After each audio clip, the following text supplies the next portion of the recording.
Therefore there is now condemnation for those who are in Christ Jesus. Stop. Lanjutnya.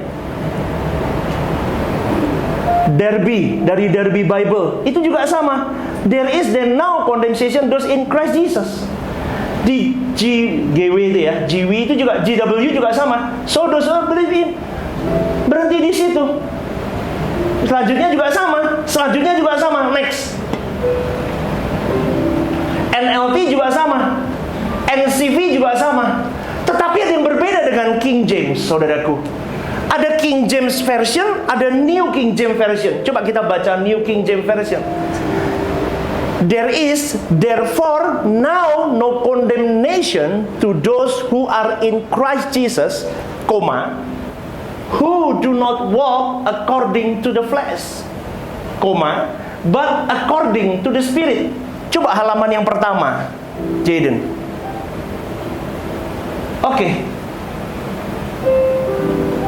Di dalam King James Version, tadi New King James, ini King James Version ditulis juga, there is therefore now no condemnation to them which are in Christ Jesus. Ada komanya enggak? Who walk not after the flesh, but after the Spirit. Saya mulai gelisah, saudaraku. Dari sebegitu banyak terjemahan dari bahasa aslinya, Yunaninya, diterjemahkan dalam bahasa Inggris sekalipun, banyak sekali yang tidak diberikan embel-embel setelah kata Kristus Yesus itu.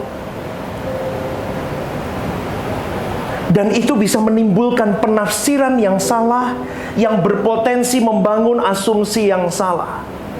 Saya mulai berpikir, saudaraku, berapa banyak orang baca Bible di dalam Roma 8 ayat 1, dan akhirnya mereka menyimpulkan atau menggagas di dalam diri mereka bahwa ketika aku mengatakan bahwa Tuhan Yesus adalah Tuhan dan Juru Selamatku, aku mengakuinya, aku percaya kepadanya, Dia satu-satunya Juru Selamatku, that's it, aku selamat.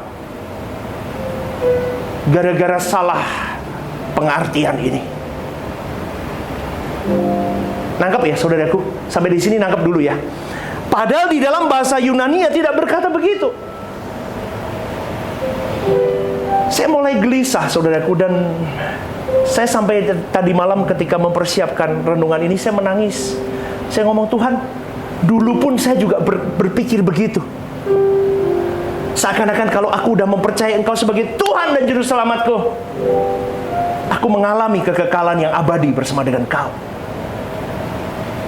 Padahal ada kalimat di belakang itu yang ditinggalkan, mekata sarka peripautausin. Peripautausin itu kehidupan, sarka itu sak, daging, yang tidak tinggal dalam kehidupan daging. Ala kata pneuma, tetapi hidup menurut roh. Dan kekristenan saya dulu ketika saya tidak memaknai ini dengan benar, saudaraku, saya tidak pernah berpikir dalam hidup saya untuk saya hidup tidak tinggal di dalam daging. Yang penting aku percaya dan aku selamat. Yang penting aku percaya dan mengucapkan di dalam mulutku dan timbul dari hatiku, Lord Jesus is my Savior, dan Dia adalah my Almighty God. Aku udah selamat. Ternyata setelah mengerti Roma 8 ayat 1 dan saya mulai membongkarnya, saudaraku, tidak. Kalau hidupmu dan hidupku, saudaraku, masih tinggal di dalam daging, dan kau dan saya tidak hidup di dalam roh itu sendiri, maka tidak bisa menyalahkan banyak orang Kristen atau banyak agama-agama, bahkan gereja-gereja mengajarkan percaya, hanya percaya dan engkau akan mendapatkan keselamatan. Tetapi di sini Paulus sangat teliti. Dia berbicara kepada jemaat di Roma. Pada waktu itu Roma sedang mengalami tekanan yang luar biasa, saudaraku. Bahkan Paulus bisa berkata begini, sahabat-sahabatku di Roma, engkau tidak bisa hanya menjadi pribadi yang baik, Orang beragama dari dulunya yang jahat, kalau seharusnya kau beragama. Beragama itu membawa dirimu jadi orang yang baik. Baik secara umum. Dan banyak orang berhenti di baik secara umum. Tetapi Paulus menuliskan ini supaya engkau dan saya, saudaraku, tidak hanya berhenti di kata baik. Tetapi engkau dan saya, bahkan jemaat di Roma pada waktu itu, Paulus menuliskan, engkau harus kepada keadaan yang sempurna. Kenapa harus dalam keadaan sempurna? Kalau engkau tidak sempurna di mata Bapamu, engkau tidak akan layak masuk atau menginjakkan kakimu kepada langit baru, bumi baru, surga itu. Tetapi hari ini banyak orang Kristen kepedean, saudaraku. Dia merasa dia sudah masuk surga kalau dia mati. Dia merasa dia bisa menyentuh tahta Allah. Dia bisa menyentuh, melangkahkan kakinya ke pintu surga. Dengan kondisinya hari ini yang masih hidup di dalam daging, yang tidak pernah hidup di dalam penurutan akan roh Allah itu sendiri. Ketika mengerti ini, saudaraku, saya mulai gelisah. Waduh, berapa banyak orang yang tidak memahami akan kebenaran ini. Bahkan banyak sekali orang yang berkata, ketika aku hidup di dalam Kristus, seperti Roma 8 ayat 1 itu, adalah ketika aku menjadi orang Kristen. Di dalam Kristus itu artinya menjadi orang Kristen. Belum, saudaraku. Orang Kristen belum tentu hidup di dalam Kristus. Orang Kristen belum tentu mengalami kehidupan, memiliki spirit atau gairah Yesus dalam hidupnya. Kenapa? Kenapa bisa begitu? Karena pengajaran yang salah. Itulah sebuah kebodohan yang membinasakan banyak manusia di muka bumi ini. Tetapi tidak ada orang yang memahami ini. Dan tidak ada orang yang mau sungguh-sungguh mencari kebenaran yang murni. Roma 8 ayat 1 itu bisa membuat orang Kristen atau banyak orang menafsirkan bahwa kalau aku sudah percaya kepada Yesus saja, maka aku dibebaskan dari hukuman. Meskipun aku belum hidup menurut roh yang Bapa mau. Di sini Anda harus tahu loh, hidup menurut roh. Roh itu rohnya Bapa.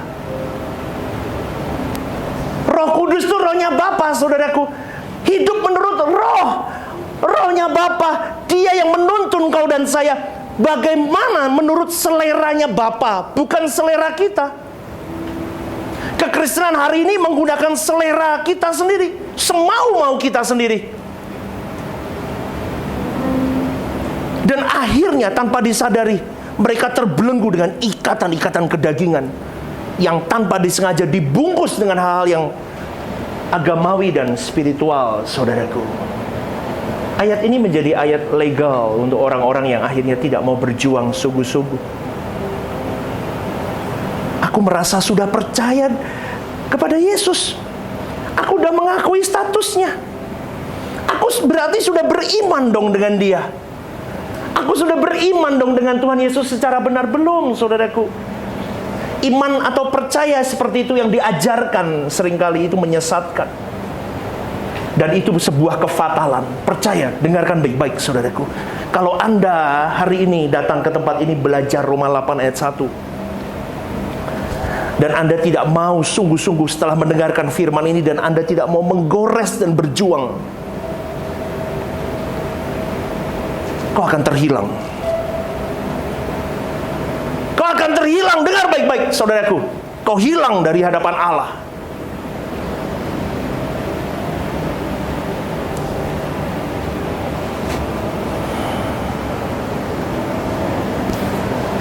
Jangan berpikir, saudaraku, aku akan dibebaskan dari hukum maut. Kalau aku ada di dalam Kristus Yesus, cukup jadi orang Kristen. Kalau kau jadi orang Kristen hari ini, kau mengaku ada di dalam Kristus, tetapi kelakuan hidupmu hari-hari lebih jahat dari orang di luar kekristenan, gak usah ke gereja, gak usah datang ke tempat ini, saudaraku. Saya kasih tahu, orang di luar Tuhan, orang di luar kekristenan, jauh lebih baik daripada dirimu. Lebih baik kau tidak usah jadi orang Kristen dan tidak usah ke gereja, daripada kau ke gereja tapi kelakuanmu tidak lebih baik daripada orang di luar sana. Saya katakan ini, saudaraku, karena agama itu seharusnya membuat dirimu jauh lebih hidup lebih baik. Tetapi kebenaran yang murni, hidup di dalam roh, itu membuatmu bukan hanya baik, tetapi hidup menjadi pribadi yang sempurna di mata Bapa. Dan kekristenan harus sampai di level sempurna di mata Bapa. Kenapa saya katakan ini? Karena Roma 8 ayat 1 akan berkesinambungan dengan yang saya ajarkan 2 minggu lalu, kakos dan kalos.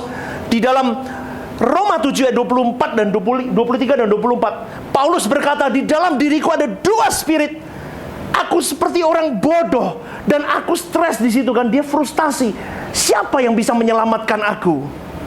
Roma 8 jawabannya ayat 1 ini.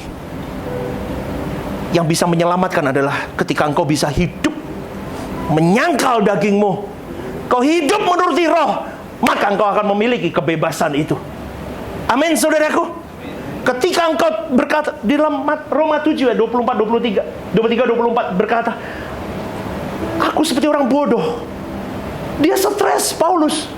Tetapi Paulus meralatnya di situ. Di dalam Roma 8 ayat 1 dikatakan, ketika aku di dalam Kristus Yesus, aku tidak lagi hidup dalam daging, tetapi aku hidup di dalam roh. Itulah jawaban dari pribadi yang mau terbebas dari yang namanya hukum maut, saudaraku.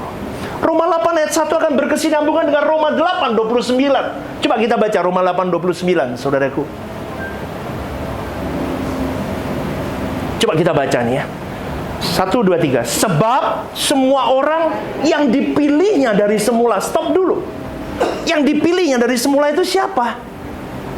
Ini kalau dulu, saudaraku, ini pengajarannya seakan-akan Tuhan sudah memilih sebagian orang untuk diselamatkan dan sebagian orang tidak diselamatkan. Keselamatan diberikan kepada semua orang. Di sini artinya apa? Dipilihnya. Orang yang dipilihnya itu orang siapa? Orang yang hidup di dalam perjanjian baru. Ini engkau dan saya hari ini. Orang yang dipilihnya itu orang apa? Orang yang hidup dalam perjanjian baru dan dia punya kesempatan untuk mendengarkan Injil yang benar. Mendengarkan Injil yang murni. Itu orang yang dipilih. Hari ini engkau dan saya orang yang dipilihnya. Mereka juga ditentukannya dari semula untuk menjadi apa? Serupa dengan apa? Gambaran anaknya. Itu standar. Itu Tuhan kasih standar kepada engkau dan saya. Dipilih tapi diberi standar. Standarnya apa? Ada standar utamanya, yaitu apa? Harus serupa dengan gambar anaknya, supaya engkau bisa dikembalikan ke rancangan yang semula. Itu berkolerasi dengan Roma 8 ayat 1 tadi. Bagaimana engkau bisa kembali ke rancangan yang semula, serupa dengan gambar anaknya, kalau engkau masih hidup di dalam daging, saudaraku. Hidupmu masih jahat, ngomongin orang, gosip sana, gosip sini, benci sana, benci sini, dendam sana sini. Bagaimana kau bisa hidup seperti anaknya hidup? Dan ditutup supaya ia itu Yesus, anaknya itu menjadi yang sulung di antara banyak saudara. Artinya apa? Dia menjadi pionir untuk engkau dan saya mengikuti jejak Yesus. Maka dari itu kalau belajar kebenaran itu berkolerasi, saudaraku. 2 minggu yang lalu saya ajarkan bagaimana kakos dan kalos. Paulus frustasi dengan hidupnya. Roma 8 ayat 1 hari ini mengatakan ada kuncinya. Caranya gimana? Siapa yang bisa menyelamatkan aku? Yang menyelamatkan dirimu adalah pilihanmu sendiri. Kau mau berjuang nggak? Kau mau berjuang nggak dengan hidupmu? Keselamatan itu diberi, tapi kau memilih. Seperti renungan yang pernah saya sampaikan ada di TikTok itu ya. Gemboknya udah dibeli sama Tuhan. Pintu udah dibuka. Lu nggak mau masuk. Lu nggak mau masuk. Sudah dikasih tahu jalannya ini. Enggak pak, jalannya itu. Roma 8 ayat 1 itu banyak menyesatkan orang. Saya jujur, saya ngomong apa adanya, saudaraku. Mungkin di semua belahan dunia ini banyak yang berkata, hanya di dalam Kristus aku sudah selamat. Pada belum. Dan Roma 8:29 mengingatkan kepada engkau dan saya hari ini, kau harus berjuang seperti anak yang berjuang. Anaknya sudah jadi pionir, sudah jadi penunjuk jalan atas dirimu dan diriku, untuk engkau dan saya bisa masuk dalam keselamatan yang kekal. Sekarang pertanyaan, berani nggak engkau berjuang untuk hal itu, saudaraku? Karena banyak orang nyanyi, seperti Yesus, pokok keselamatanku. Lagu itu ya. Bapa, ku mau indah di matamu. Yuk nyanyi yang bisa. Dan mulia dalam pandanganmu. Disingkatnya hari hidup ini. Katakan saudaraku, ku rela batinku kau hiasi. Seperti Yesus, seperti Yesus, seperti Yesus, pokok keselamatanku. Seperti Yesus, seperti Yesus. Yang apa? Yang selalu menyukakan hatimu. Lagu ini cuma lagu kalau engkau tidak memahami Roma 8 ayat 1 dengan benar. Gimana sih Tuhan menghiasi hatimu dan hatiku? Yaitu dengan cara engkau dipertemukan dengan berbagai pencobaan, dengan berbagai godaan, tetapi aku memilih menyenangkan perasaan Tuhan ketimbang aku memuaskan saku dagingku. Itu engkau itu sedang menghiasi hatimu. Dan itu membuat Tuhan tersenyum loh kalau engkau sedang memilih itu. Tapi seberapa besar perjuanganmu, saudaraku? Seberapa besar kau berjuang untuk hidup di dalam roh, hidup di dalam penurutan kehendak Bapamu. Roh Kudus itu rohnya Bapa. Kalau kita sudah dipimpin oleh rohnya Bapa, berarti saudaraku, contoh,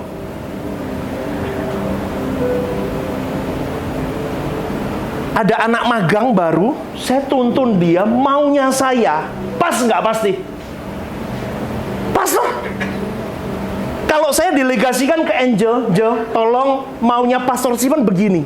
Belum tentu dia cun 100% tepat seperti apa yang saya mau disampaikan ke anak magang yang baru. Tetapi kalau roh Bapak itu sendiri, kalau saya sendiri menuntun dia, cun nggak? Tepat nggak? Asik loh ikut Tuhan itu. Ya begitu. Maka dari itu, sekarang bagaimana engkau berani, saudaraku, memilih pilihan-pilihan dalam setiap langkah hidupmu? Aku mau dirajut sama Tuhan.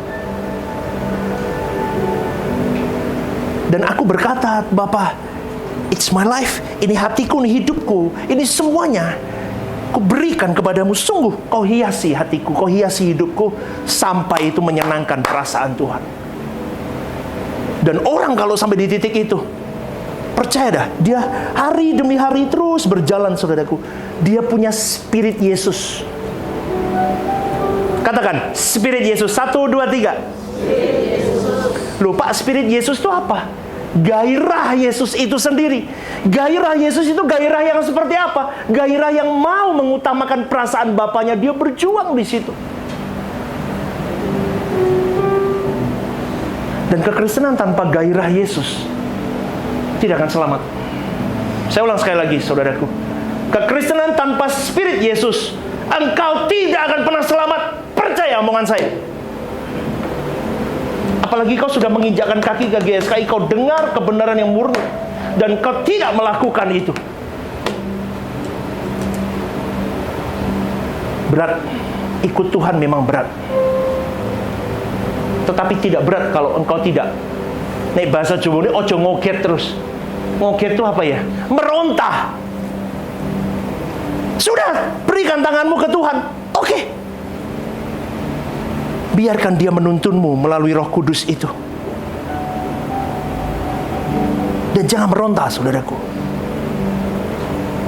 Dan di dalam kehendak bebas yang Tuhan beri atas hidupmu dan hidupku, jangan sembarang menentukan apapun.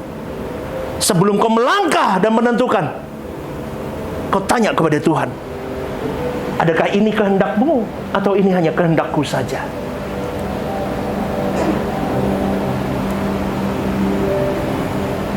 Roma 8 ayat 1 harus menjadi ayat yang membuat seseorang berubah dan total memahami akan keselamatan hidupnya. Mungkin sekelompok manusia, hanya beberapa orang di sini yang hadir, Anda mulai mengerti bahwa ada sesuatu yang translasinya tidak tepat, kurang tepat. Hari ini kau sudah mulai tahu. Ayo berjuang, beritakan kebenaran ini kepada siapapun yang kalian bisa jangkau, saudaraku, supaya orang-orang itu benar-benar mulai hari ini berjuang untuk tidak sembarangan lagi dalam hidup. Jadi kalau boleh lengkap begini ya, saudaraku, bentar.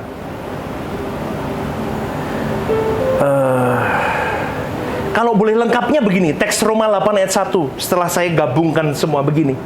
Demikianlah sekarang tidak ada penghukuman bagi mereka yang ada di dalam Kristus Yesus, mereka yang tidak hidup menurut daging, tetapi menurut Roh.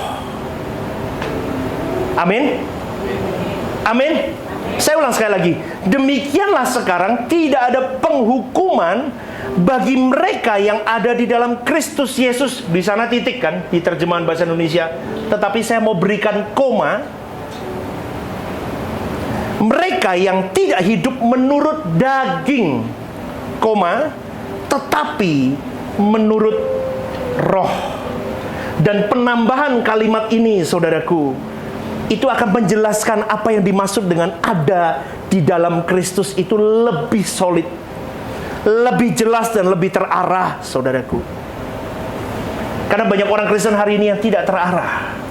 Kita mau bersama-sama, saudaraku, kita berjuang sungguh-sungguh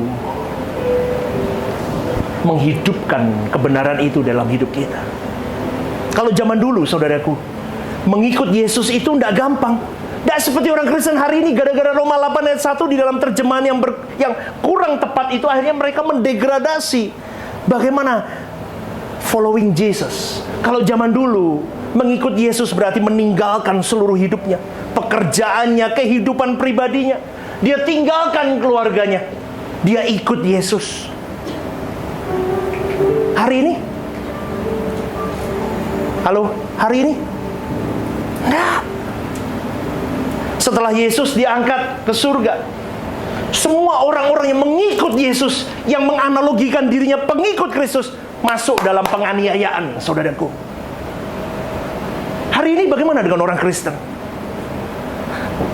Betul nggak? Kalau kita lihat sejarah saja, semua orang yang mengikut Yesus di zaman Yesus hidup, dia harus meninggalkan segala kesenangannya, dia harus meninggalkan hidupnya, dia harus meninggalkan pekerjaan, bahkan keluarganya. Bahkan masa depannya pun tidak jelas. Setelah Yesus itu naik ke surga, semua orang yang mengaku pengikut Kristus, dia harus masuk di dalam penganiayaan, saudaraku.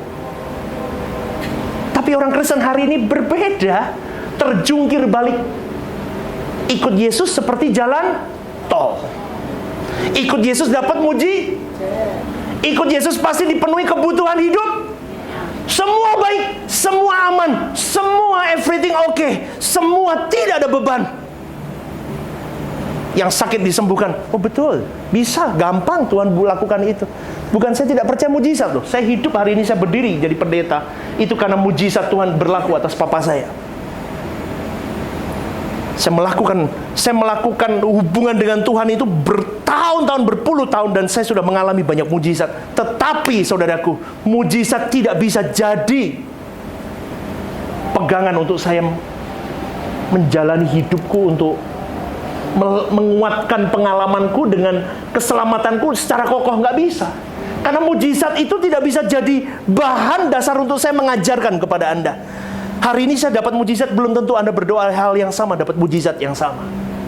Tetapi hari ini saya mau berkata kepada Anda semua, engkau dan saya harus hidup sebagaimana sejarah itu berkata. Bagaimana engkau harus mengiring Yesus. Hari ini mungkin tidak ada derita atau apapun seperti zaman rasul-rasul dulu. Tetapi hari ini bagaimana engkau menderita, aturan engkau menderita untuk menyayat dagingmu. Kau berani berkorban dengan segala hal dalam hidupmu untuk Dia. Kristen yang dewasa tidak mencari kemudahan-kemudahan hidup, tetapi dia mencari perkenanan dan pertolongan Tuhan dan tuntunan Tuhan untuk dia menjalani hari-hari hidupnya yang sulit. Saya selalu katakan apa? Jangan minta disembuhkan. Bersyukur saja kepada Tuhan. Kalau kau punya masalah, bersyukur sama Tuhan. Koreksi hatimu, koreksi dirimu. Adakah itu kesalahanmu atau bukan? Jangan kau makan babi, kau makan lemak-lemak, kau tidur, makan gula-gula habis itu kau stroke. Kau salahkan Tuhan. Kau minta Tuhan sembuhkan. Tuhan, buat aku mujizatmu, sembuhkan aku. Lu gak bisa tuh. Apa yang kau tabur kau? Apa yang kau tabur kau? Tuhan ampuni nggak? Anda minta ampun, Tuhan aku minta ampun, aku salah, selama ini aku hidup tidak menjaga kesehatan. Oh ya nak, aku mengampunimu. Tapi konsekuensi harus tetap jalan. Itu pengajaran yang betul. Loh, tapi kalau orang baru percaya, pastor, belum kenal Tuhan, saya bawa begitu doakan, bisa mengalami mujizat? Oh bisa. Biasanya Tuhan kasih untuk orang-orang yang belum pernah mengenal Tuhan, belum mengerti kebenaran yang murni. Dia masih kanak-kanak, dia masih meraba-raba siapa itu Allah Israel. Tuhan akan tunjukkan dengan mujizat. Tetapi kalau kita sudah puluhan tahun jadi orang Kristen, kau udah beruban, udah bau tanah, kau masih minta mujizat terus. Hai, bertobat saudaraku. Amin. Amin. Banyak hal untuk kau dan saya meninggal dalam dunia ini. Maka hiduplah benar. Mulai hari ini, sayat dagingmu. Kau yang bisa mendeteksi, saudaraku, kau yang bisa mendeteksi apa yang menjadi ikatan-ikatan dalam dirimu. Saya tahu kelemahan saya, sangat tahu. Makanya kau harus memiliki kecerdasan di dalam Tuhan. Tuhan suka nggak dengan hal ini? Loh, nggak usah jauh-jauh ya. Saya kasih contoh. Ketika saya naik mimbar ini, saudaraku, naik mimbar bawa ini, gini ya. Hati saya ini dikoreksi. Buat megahnya saya atau buat Tuhan? Loh, itu aja bisa kecolongan kok.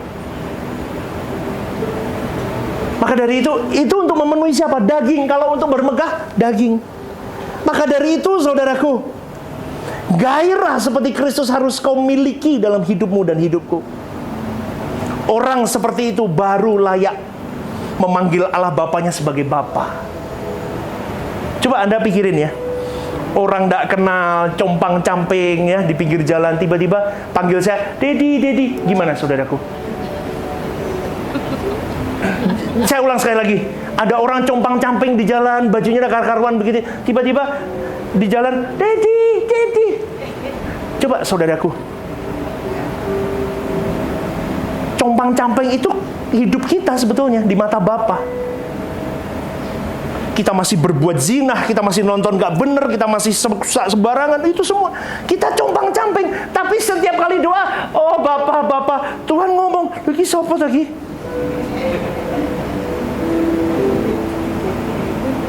Paham gak saudaraku? Ya nggak begitu sih, Bapak juga yura kenal ya, pasti kenal. Cuman saya menganalogikan begitu loh saudaraku. Kita harus tahu kelas kita di mana, standar kita di mana. Maka engkau berkualifikasi atau tidak hari ini dengan segala hidupmu ini. Layak nggak suatu hari ketika mati, bener, meninggal dunia. Malam ini misalnya mati. Seperti kemarin tuh saya kesedak tolak angin mau mati kan. Tapi nggak jadi, saudaraku. Ini jadi lelucon seumur hidup saya, saudaraku. Anak saya selalu mengejek saya dengan, Dedi mau mati gara-gara tolak angin. Coba kalau benar mati, kondisimu dan kondisiku compang-camping nggak di hadapan Allah, dan kau layak nggak menginjakkan. Bapak-bapak nggak usah genit lagi matanya. Amin. Udah lihat istrimu paling cantik. Amin. Udah nggak ada yang lebih cantik dari istrimu. Deal or no deal? Tenane. Tenane. Lupa, tapi sekarang, dulu bodinya kayak gitar violin itu. Wah, sekarang kayak drum, Pak. Loh, ya udah. Salah lu sendiri. Pak, kalau mau cantik butuh duit, Pak, butuh perawatan. Istrimu butuh dirawat. Nah, kok bisa jadi seperti drum itu? Gak salahmu sendiri. Tapi nggak boleh, kita tidak boleh melihat fisik. Ya, istriku sampai maut memisahkan, dia paling cantik. Ibu-ibu, suamimu paling ganteng. Amin. Amin. Tapi ngono, Pak, dijak omong gitu, Pak.